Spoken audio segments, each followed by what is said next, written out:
Punjabi Jagran associate sponsor of prime debate हुण तुहाडे शहर विच।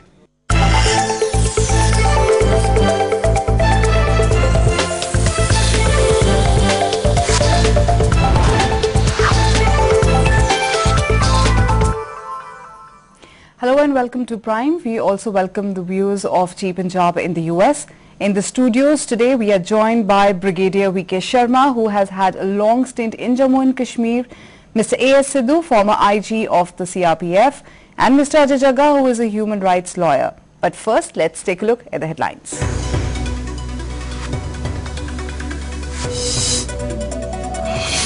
"15 passengers killed, scores sustain injuries as bus rolls down 400 feet gorge near Ramban."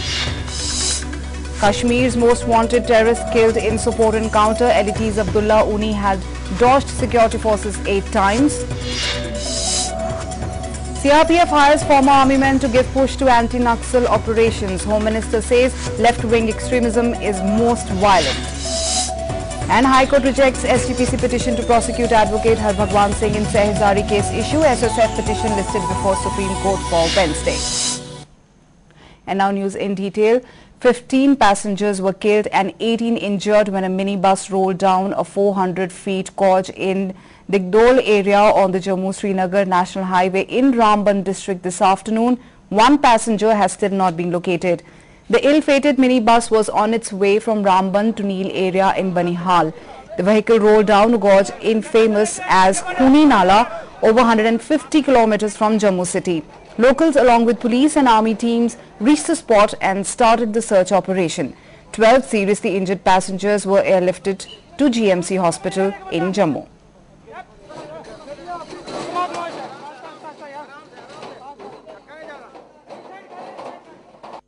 गाड़ी नीचे चले गई रोड से, तकरीबन ये बहुत दूर गई है।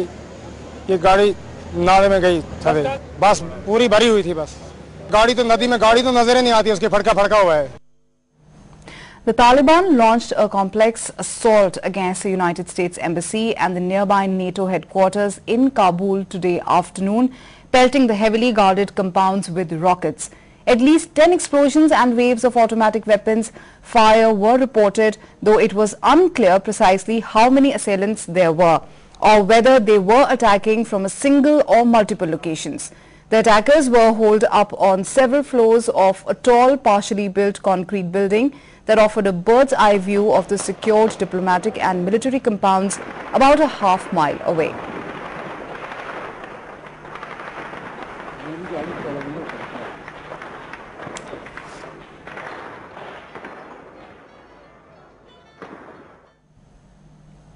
Closer home, meanwhile, Pakistan allegedly violated the ceasefire last night by opening fire along the line of control near Ramgarh in Jammu.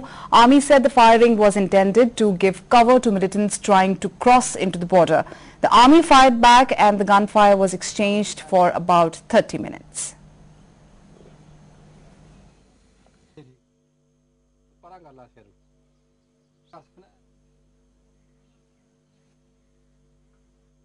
हमारा एरिया जो है नदी का एरिया और जंगली एरिया और बिल्कुल स्ट्रीम बॉर्डर पे हमारे गांव हैं, तो इसलिए इस एरिया से तकरीबन वो कोशिश करते हैं कि यहाँ से पार करने की, मगर ये है कि हमारी बीएसएफ के जवान काफ़ी अलर्ट हैं और हम बीएसएफ के भरोसे ही हैं। हमारे गांव जो हैं बेफिक्र होकर के यहाँ रह रहे हैं।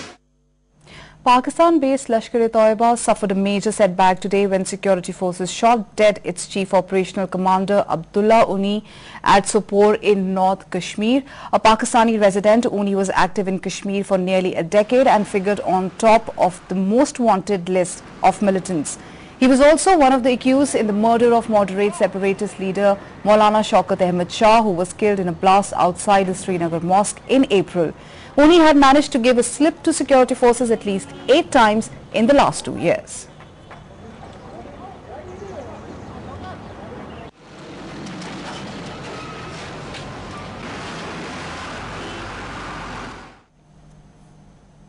Brigadier Sharma, I'll begin with you. Do you see a link in all these 3 incidents? Now, looking at these incidents, as far as assault in Kabul embassy is concerned, we all knew that 11/9 we had a 10th anniversary just going. Absolutely. It cannot be exactly that on 11/9 itself they'll take action like that. They decide that side doesn't matter. So they had plans to do this sort of activity. They couldn't do it, and possibly couldn't plan it in USA, where the security system has been upgraded to a great extent. So they found a weaker target and softer target in Kabul, which they targeted. Now to link it with the infiltration attempt going in our country, or killing of a commander in Sopore, Right. it would be incorrect. As it is, there is a season for infiltration which stops by mid-October or mid-November, when the snow starts falling and the pass is closed. This is an attempt, a normal attempt of infiltration into Indian territory, and killing of a Sopore commander who had got away 8 times from the dragnet of the security forces. It will be a routine operation carried out. So I would not see any linkage. So you won't link the three between incidents? the attack in Kabul and the Infiltration. the infiltration, as also killing of a commander in Sopore with that. Right. A lot of people say that these are isolated incidents. Do you see a pattern? I mean, do you see a long winter of discontent ahead? See, as far as the discontent is concerned, is fermenting in all seasons. It's not that it's in winter only, but in winter, basically they go in hibernations. The terrorists go in the hides. They attempt to infiltrate as many as possible, and also exfiltrate, because there are people who are on tenure basis. They have each terrorist who comes here is for a tenure of 2 to 3 years, like we have in army, tenure of 2 to 3 years. The infiltration and exfiltration is at peak at this time of the year, because say another month or so the passes would close. Okay. So that's that has been happening for last so many years, which we have been seeing. Say right from 89, in fact. Absolutely. So I wouldn't call it some sort of this is routine activity. I mean, you do not see any pattern in it, right? So 3 days ago there was an anniversary of 9/11 attacks, as you just mentioned, and fresh blast took place in Delhi, and today is the 3rd anniversary of the Delhi blast. Do you think there is a reason to revisit our security strategy? There is a requirement. The problem in our country is that we know reasons. We carry out in-depth analysis, but we don't take suitable steps to stop them. Right. There is no dearth of knowledge. All right. But the resources are not being utilized. The political will is lacking. We keep discussing. You and me will keep discussing. There are many who are discussing, who are more knowledgeable than us on these issues. We all know why it takes place. Right. We also know that they'll be these issues will these incidents will keep taking places. Absolutely. But are we taking any efforts? Are making any efforts to preempt the terrorists and to stop him? If we are, our attempts are total failure hitherto. Right. So we ought to do some sort of a introspection. We have Mr. Sidhu also with us tonight. Would you like to comment on this, sir? Do we need to revisit our security strategy? We definitely need to thoroughly examine each and every individual case and find our weaknesses, and do our best to cover up those lapses which have taken place, like in the present case of bomb blast in High Court at Delhi, and other cases where the terrorists have inflicted injuries on civilians and the security forces. So each case has to be examined in perspective, specifically indicating the lapses, and we should try to improve such lapses in the coming time, so that we are prepared to meet such challenges by the terrorists. Right. We'll move on to another story now. In a first in its 71-year history, the CRPF will induct more than 2,000 former army personnel to bolster its anti-Naxal operations. Meanwhile, at a conference for collectors of Naxal-hit district, Home Minister P. Chidambaram termed left-wing extremism the most violent in India. With the campaign against Naxals making little headway, the CRPF is for the first time inducting more than 2,000 former army personnel in one-to-go bolster operations, even offering them a salary of up to 55,000 per month. 2012 retired junior commissioned officers, non-commissioned officers and others are being hired to enhance counter-IED operations in the Naxal-affected zones of the country where CRPF has deployed more than 70,000 troops.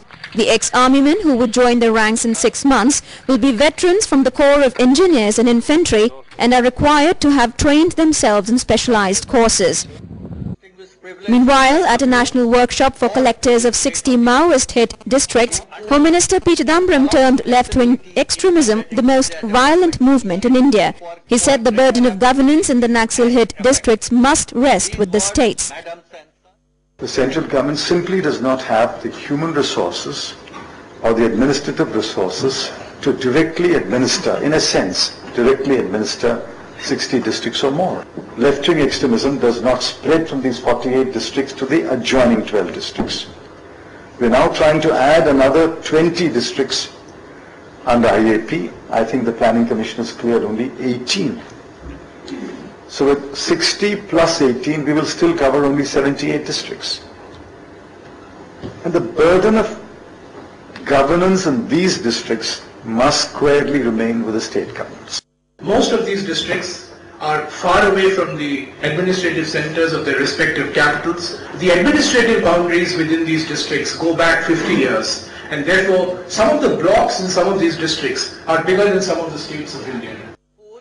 Organized by Rural Development Minister Jairam Ramesh, the workshop was on effective implementation of rural development schemes in Maoist-affected districts under the Integrated Action Plan. Bureau Report, Day and Night News. Mr. Sidhu, you have been with the CRPF and in the forefront of all this. So will this help in anti-Naxal operations? It will to a certain extent, because CRPF has got its own counter-insurgency schools in the northeast. They have the various training centers, recruits training centers, central training colleges.